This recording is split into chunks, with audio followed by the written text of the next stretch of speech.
अशेषा मोह महातरु वरम्या रूढ़ा विषय विष पुप्प फुल्लिया लुढ़ंति मुनि नाण सत्य हिम। मोह रूपी महावृक्ष है और इस पर माया रूपी बेल चढ़ी हुई है। इस पहले तो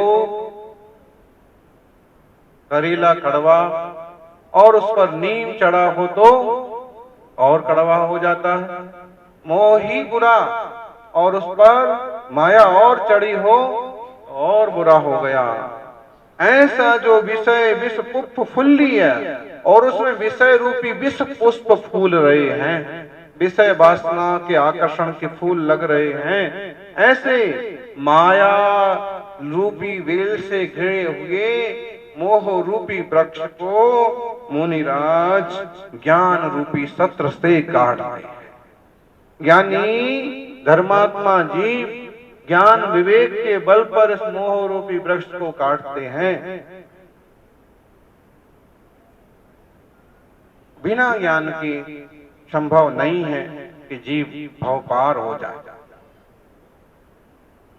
इसलिए निरंतर शास्त्राभ्यास करिए, स्वाध्याय करिए और अपने आत्मा को धर्म ध्यान से जोड़िए। मोह कभी स्वीकृति नहीं देगा कि अभी विकार छोड़ो, गृहस्थी छोड़ो, कठिन संकल्प लो। वह जब जीव निर्मोह होगा तो खुद जाकर के उसका विमोचन करेगा, खुद जाके तोड़ेगा। 8 मूल गुण का भी पालन तब तक नहीं हो सकता है सच्चे मायनों में जब तक कि मोह नहीं जाता। मध्य मास मधु का त्याग कहो, 5 अनुव्रत का पालन करो, 5 उदुम्बर फलों का त्याग कहो, ये भी लोगों को मुश्किल लगता है। लेकिन जब ज्ञान की आंख खुलती है, विवेक की आंख खुलती है तो मोक्ष मार्ग समझ में आता है।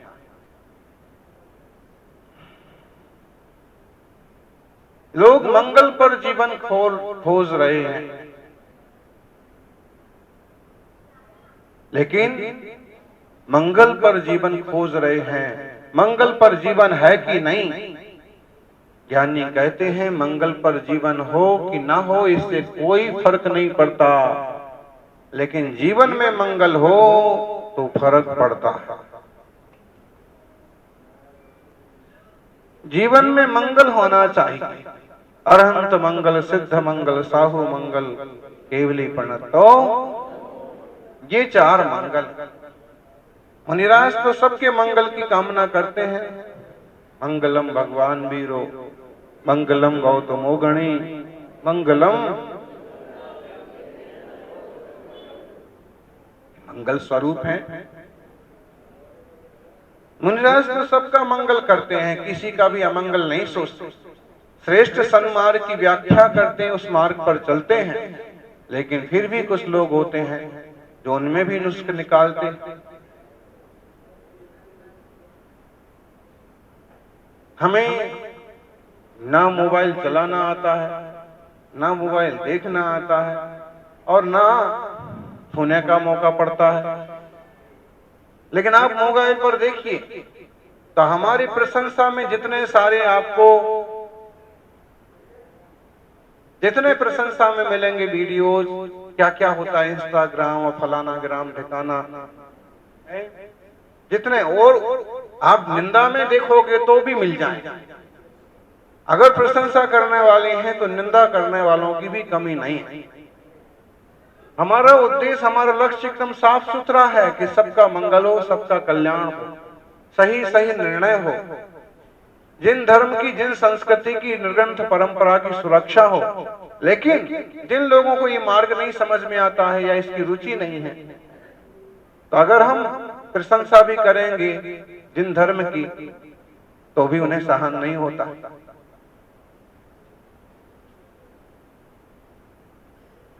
सौभाग्यशालियों, किसी प्राचीन जिनालय में, किसी प्राचीन देवालय में जाना होता है तो हर चीज का निरीक्षण होता है। फिरंगी लोग होते हैं तो उसमें अपनी मौज मस्ती की चीजें ज्यादा देखते हैं, और नृगंथ मुनि होंगे तो अगर वहां पहुंचेंगे कहीं ऐसे स्थान पर तो वो अपने हिसाब से वीतरागता के चिन्ह ढूंढेंगे। केसरिया जी मंदिर में गए, पहले भी हमने ग्रीष्म काल में वहां पर काफी अध्ययन किया, किस तरह का शिल्प है, किस तरह की प्राचीनता है, और कई सारे शिलालेख लिखे हैं जिसमें उमड़ समाज ने उसका जीर्णोद्धार कराया, भट्टारक जी ने उसका जीर्णोद्धार कराया। मंदिर के मूल पिछवाड़े में ही पीछे दीवार पर ही भट्टारक जी का पीछे कमंडल के शास्त्र वाला विग्रह बना हुआ है। अनेक दिगंबर प्रतिमा, मूल नायक की दोनों बाजू में दिगंबर प्रतिमा। फिर हम इस बार भी निरीक्षण कर रहे थे कि देखें तो कुछ प्रतिमाएं तो अभी भी मूल दिगंबर स्वरूप में हैं, लेकिन कुछ प्रतिमाओं में फिर सीमेंट वगैरह भर के रंग पोत, काफी पुराने समय से पोत रखा है, भर रखा है, साफ साफ दिखता है। अच्छा, क्या कहें, नुकसान किसका हो रहा? जैनों का ही हो रहा। दो आपस में लड़ते हैं, तीसरे लोग मौज करते हैं। अब इसी को लेके किसी ने कमेंट्स कर दिया, मान लो, अरे भाई निरीक्षण ही तो कर रहे हैं, वीतराग नृगंथ मुद्रा का लिंग बराबर है कि इसे तोड़ दिया गया है कि इसमें कुछ भर दिया गया है? क्योंकि चालबाजों की कोई कमी नहीं है। केवल 20 साल पहले अमीझरा पार्श्वनाथ बड़ाली वो मंदिर गुजरात का पूर्ण वीतराग स्वरूप में था। सामने वालों को संरक्षण और सेवा के लिए दिया, धीरे धीरे पूरी तरह से कब्जा हो गया और प्रतिमाओं का सब भर भर करके नेत्र वगैरह भी चढ़ा दिए। नेत्र चढ़ाने वालों के वंश खत्म हो गए, लेकिन फिर भी लोग क्यों नहीं सही सन्मार्ग को स्वीकार करने को तैयार होते? अरे भाई, इतने बड़े तीर्थंकर महापुरुष त्याग करते हैं तो सर्वसंग का त्याग करेंगे। घर में रह करके वस्त्रों की कोई कमी नहीं थी, आभूषणों की कोई कमी नहीं थी। अब वो वीतरागता निर्ग्रंथता के मार्ग पर जाएंगे तो ये सब चीज का यूं त्याग हो जाएगा और पूर्ण निर्ग्रंथता ही तीर्थंकरों ने स्वीकार की। प्राचीन ग्रंथों में इसी तरह के उपलेख, लेकिन लोग जिस ढंग के होते हैं वे भगवान को भी लगभग उसी ढंग रूप में उसी ढंग से बनाने की कोशिश करते हैं।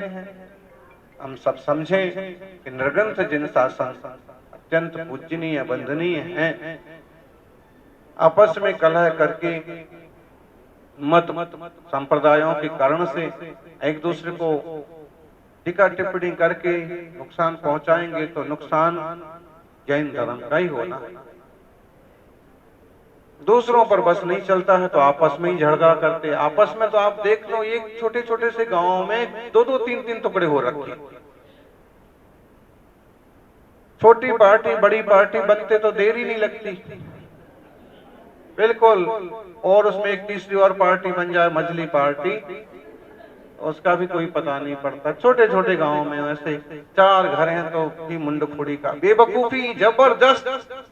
जबकि जिन लोगों से मुकाबला करना चाहिए, जिनसे अपने धर्मायतनों की रक्षा करना चाहिए, उनसे भीगी बिल्ली की तरह डरते हैं, दूर से ही निकल जाएंगे कि भाई वो नहीं आ गया, धीरे बोलो। ऐसा क्यों?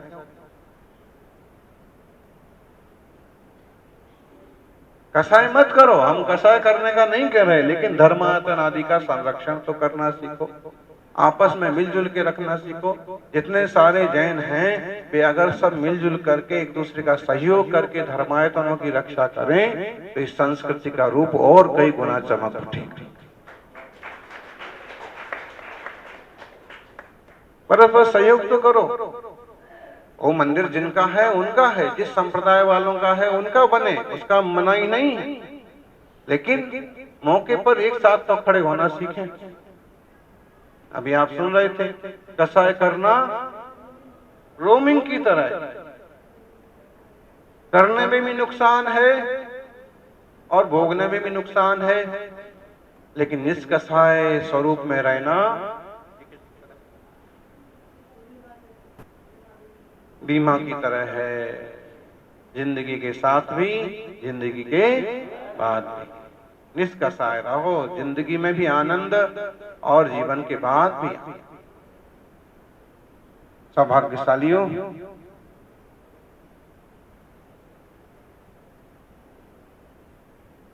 वेद पुराण पुरातत्व के स्थलों से सब सिद्ध होता है कि नृग्रंथ वीतरागी प्रतिमाएं हमेशा से रही। मथुरा कंकाली टीला की खुदाई में कुछ निकलती हैं अर्धफालक संप्रदाय से संबंधित मूर्तियां। कैसे शुरुआत हुई सवस्त्र प्रतिमाओं की, उसके चिन्ह मिलते हैं। फिर धीरे धीरे लंगोटी वगैरह भी बनाई जाने लगी।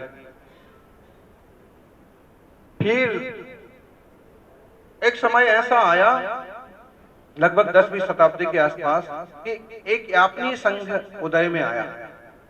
यापनीय संघ इस टाइप का संघ था कि जिसने कोशिश की कि दोनों मिलकर के एक हो जाएं, अलग अलग न रहें। तो कुछ तरह से आपस में एक दूसरे की एडजस्ट की कि भाई मूर्ति तो बनेगी लेकिन उसमें ना लिंग बनाओ, तुम्हारी तरफ से लिंग नहीं बनाना, हमारी तरफ से लंगोट नहीं बनेगा। इसलिए कई सारी प्रतिमाएं आज आपको मिलेंगी कि मूल रूप उनका दिगंबर जैसा दिखता है लेकिन उनका लिंग नहीं होता है।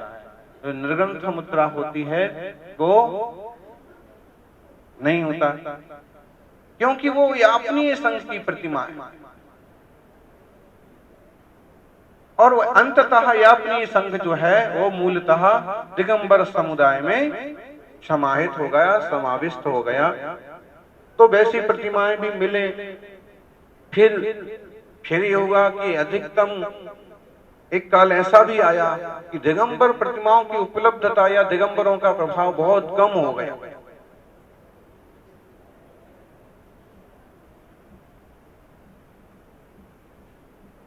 कलाकार कारीगर बहुतायत में गुजरात के प्रभाव में और सवस्त्र प्रतिमाओं का निर्माण करते थे।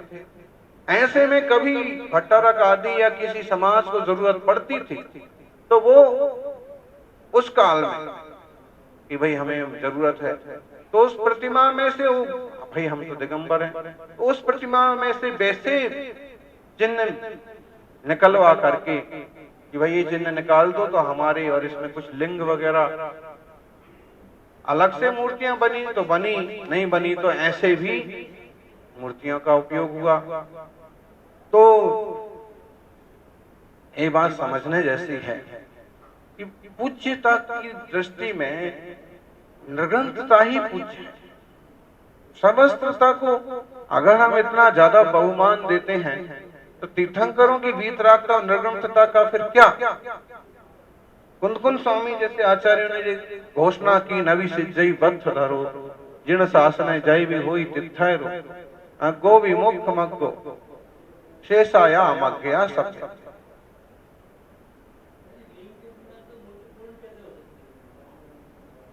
तो अलग अलग कालों में अलग अलग तरह की परिस्थितियां बनती गईं और अलग अलग तरह की व्यवस्थाएं चलती रहीं, लेकिन मूर्ति तो सांगोपांग संपूर्ण ही होना चाहिए। दूसरी बात है कि वस्त्र आदि, अब अपन देखें कि दिगंबर लोगों में भी मूर्ति को वस्त्र नहीं बनाते हैं, लेकिन अभिषेक आदि के समय गोद में रख देंगे, इधर फंसा देंगे, उधर फंसा देंगे। अरे व्यवस्थित अभिषेक करो, जल को व्यवस्थित निकलने दो, फिर अच्छे से मार्जन करो।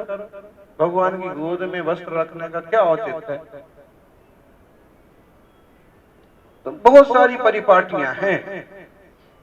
हम इतना निश्चित समझें कि प्रत्येक जीव होनहार परमात्मा, प्रत्येक जीव का कल्याण हो, किसी से हमारा किसी प्रकार का कसाय भाव नहीं है, किसी को नीचा देखने पड़े, कोई संप्रदाय की बेइज्जती हो, ऐसा कोई लक्ष्य कभी नहीं रहता। भाव सिर्फ इतना है कि सभी लोग मूल मार्ग को समझें। ये बात पक्की है कि जिनको जो संप्रदाय या पंथ मिला है वो आसानी से नहीं छूटता, लेकिन ऐसे भी उदाहरण हैं कि जिनने छोड़े हैं आग्रह और सही मार्ग पर आए हैं। तो भाई आग्रह छूटे ना छूटे, लेकिन एक दूसरे के प्रति सम्मान बढ़े और ग्रंथ प्रतिमाएं भी अनादिकाल से होती रही, ऐसी बुद्धि बने, उनका सम्मान हो। और नृग्रंथ मुनिराज भी पूरी तरह से वीर भगवान को समर्पित होकर के ही, मोक्ष मार्ग को समर्पित होकर के रत्नात्रय की आराधना करते हुए आगे बढ़ रहे हैं। 5 महाव्रतों का भली भांति पालन करने का पूरा आग्रह उनका है। ऐसे में इस मार्ग की किसी तरह से निंदा ना हो, आलोचना ना हो, इसकी सावधानी सबको बरतना चाहिए। अच्छे लोग जितना मिलके रहेंगे उतना ज्यादा सुरक्षित रहेंगे, बढ़ते रहेंगे। परस्पर पूरक बने। हम सबका उद्देश्य अंततः मोह को मिटाकर, क्रोध मान माया लोभ आदि विकारों को मिटाकर शुद्ध सिद्ध हो जाने का है। ऐसे में उपसर्ग परिसय विजय की जो परंपरा, पूर्ण दिगंबरत्व की जो परंपरा जीवित है, इसको भी बहुमान की दृष्टि से देखा जाना चाहिए, क्योंकि वो पूरा उद्यम इसी तरह का ही तो कर रहे हैं। किसी आग्रह बस हम उन्हें कमजोर समझने लगे, टीका टिप्पणी करने लगे, ये बुद्धिमानी नहीं है। कई बार जैन कहलाने वाले ही निर्ग्रंथता पर प्रश्न उत्तर करने लगते हैं, टीका टिप्पणी करने लगते हैं। अरे भाई, इस काल में ये मुद्रा है तो बहुत दुर्लभ। वासनाओं से भीगे हुए लोग ऐसी मुद्रा देख करके उड़ जाते हैं, चिढ़ जाते हैं, नहीं पसंद कर पाते हैं। लेकिन क्या परिग्रह वाला मार्ग है उत्तम? तो क्या उसमें वस्तुएं जब होती तो वस्तुएं मन नहीं जाएगा, उनका विकल्प नहीं होगा, उनको सार समाल का बिल्कुल भी भाव नहीं होता है? होता है। ऐसे में पूर्ण निर्ग्रंथता ही कम है। और अब देखें तो निर्ग्रंथ कहला करके भी कुछ साधु ढेर सारी चीजें इकट्ठे कर लेते हैं, तो वो भी ठीक नहीं है। मार्ग तो जो है सो है, एक हो तृण काल मां परमार्थ नो पंथ। तो परमार्थ का ये उत्तम श्रेष्ठतम मार्ग है, पंथ है। इसको सारा विश्व समझे, सारा जगत कल्याण के पथ पर चले, और जिन धर्म की वृद्धि हो, इन शासन की उन्नति हो, कैसे हो, इस पर सबको मंथन करना चाहिए, कोशिश करना चाहिए, क्योंकि इसी शासन से जीव मात्र का मंगल होगा, हमारा भी मंगल हो। हम सब चमैसार जैसे ग्रंथों का अभ्यास करें, आध्यात्मिक दृष्टिकोण वाले बने और निज आत्मा स्वरूप की, निज आत्म चिंतन की, आत्म तत्व की भावना की दृष्टि बनाते हुए आगे बढ़ें, शांत रहना सीखें। सुबह शाम 1-2 सामायिक जरूर करें, 5 मिनट आत्म तत्व का चिंतन जरूर करें, और कभी किसी तरह की विपत्ति यदि आती है सन्मार्ग पर, तो एक साथ खड़े होकर के उसका निवारण करने का उद्यम करें। यह मंगलमय मार्ग सभी को मिले। मंगल पर मंगल है कि नहीं है, इसकी कोई गारंटी नहीं है, लेकिन जब तक जिन शासन है तब तक इस धरती पर मंगल जरूर है।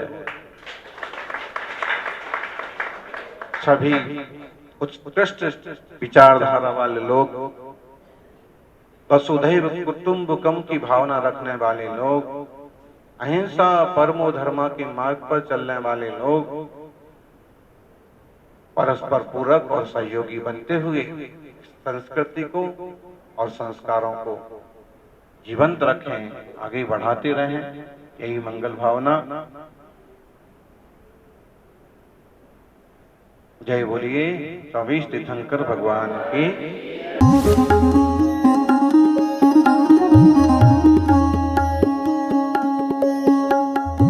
मध्य प्रदेश